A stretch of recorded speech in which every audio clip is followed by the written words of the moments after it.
Number 6، سحر خیزی کی عادت ڈالیے، سونے میں اعتدال کا خیال رکھیے، نہ اتنا کم سوئیے کہ جسم کو پوری طرح آرام و سکون نہ مل سکے اور اعضاء میں تکان اور شکستگی رہے، اور نہ اتنا زیادہ سوئیے کہ سستی اور کاہلی پیدا ہو۔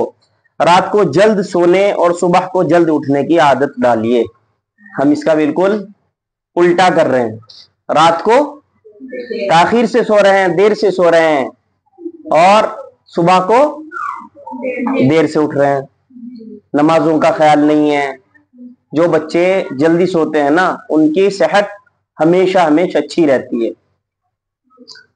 11 بج گئے 12 بج گئے پتہ ہی نہیں، گھڑی کی طرف توجہ ہی نہیں، اور صبح کو پھر جب امی کہہ رہی ہیں کہ نماز کے لیے اٹھ جاؤ، اس وقت کیا ہو رہا ہے؟ اس وقت نیند آ رہی ہے، ابھی تو ٹائم ہے مدرسے کا، ابھی 8 بجے آنا ہے مدرسے کی گاڑی کو، ابھی تو آدھا گھنٹہ ہے، اور پھر جب 10 منٹ رہ گئے تو الٹا سیدھا وضو کیا، ناشتہ نہیں کیا، بیگ اٹھایا، چلے گئے۔ تو ایسا نہیں کرنا ہے، صبح کو جلدی اٹھنا چاہیے۔ اس سے کیا ہوگا؟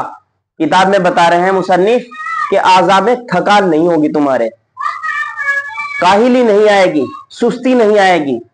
اگر جلدی سو گے اور جلدی اٹھو گے تو بدن میں سستی نہیں آئے گی، چستی رہے گی۔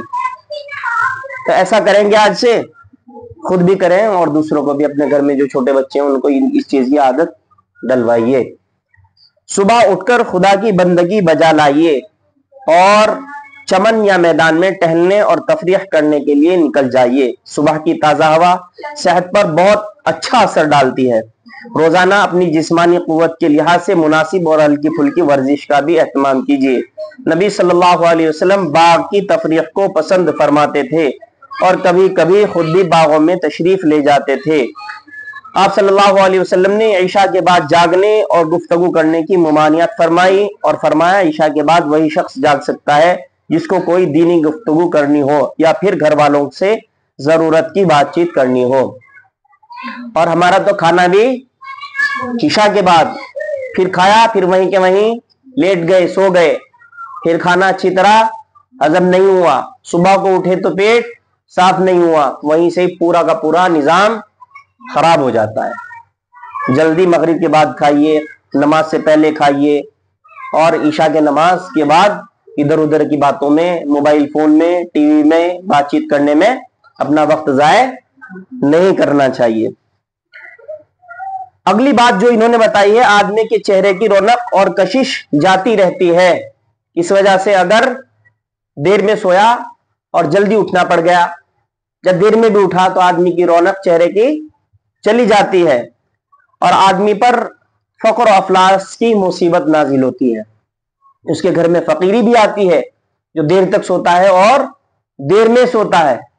جلدی سونا ہے اور جلدی اٹھنا ہے۔ اور ایک بات اس کتاب سے میں الگ بتانا چاہتا ہوں، وہ بات یہ ہے کہ یہ چشمہ ہے نا، یہ اگر ہم زیادہ دیر تک موبائل فون استعمال کریں یا اچھی کہیں روشنی نہ ہو اس میں کتابوں کا مطالعہ کریں یا اپنے کھانے پینے کا خیال نہ رکھیں، یہ تب لگتا ہے۔ اگر ہم اچھی روشنی میں پڑھائی کریں، کھانے پینے کا اہتمام کریں اور جلدی سونے اور جلدی اٹھنے کا اہتمام کریں، اور پھر سرما لگائیں سوتے وقت، جو سنت بھی ہے، مسواک کریں، تو اس سے ہماری آنکھوں کی روشنی باقی رہتی ہے۔ یہاں یہ بات بتانا اس لیے مقصد تھی کہ اس میں ایک بات یہ بھی ہے کہ جو انسان جلدی سوئے گا اور جلدی اٹھے گا تو کافیہ جلدی اٹھے گی یا دیر میں؟ جلدی اٹھنا ہے، نماز سے پہلے اٹھنا ہے، بلکہ نماز سے پہلے اٹھ کر کے قرآن کریم کی تعلیم ہو جانی چاہیے۔ نماز کے بعد تو مدرسے آنے کی تیاری، ٹھیک ہے۔